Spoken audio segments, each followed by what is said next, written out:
mag-refill na tayo at maghuhugas tayo ng mga galon. Kasi marami tayong nahuhugasin.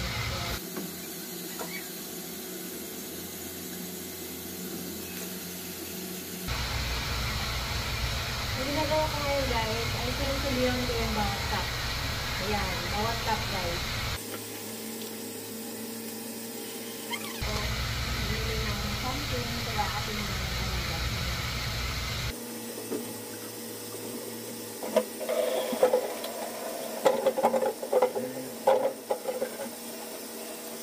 Ang importante dito guys, pag huhugasan natin, once nahugasan natin yung galon, titignan natin sa loob. Ayan. Amunin natin kung mabaho ba at o check natin kung may mga laman. Tsaka check din natin ang buwan yung mga gripo if maluwag po siya. Ayan po yung kadalasan na nilaano ng mga customer.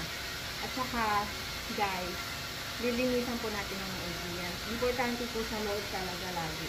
Malinis po yun. Pabawal po natin lagyan ng sabon dito sa loob kasi mag-aamoy siya ng sabon. So, dito lang po siya sa labas. Dito, side by side. And then, dito siya.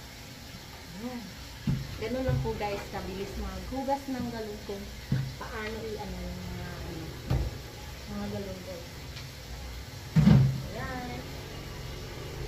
For me guys, mabilis lang siya hugasan kasi sanay na po ako maghugas nito. Saka sa akin, mabilis naman.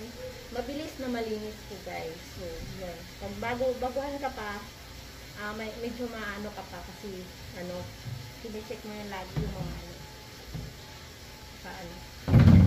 Yun lang guys. Yung ginagawa ko dito, pag once na may bibili yung asawa ko sa labas, ako muna dito magbabantay. So, habang yung anak ko nasa taas, ayan, yung ginagawa namin parang ano-ano lang. Magtutulungan talaga kami guys kung paano maano yung ano namin. Ayan guys, magsa-start na po ako maghugas ng galon ngayon. So, please watch. Sana all please watch.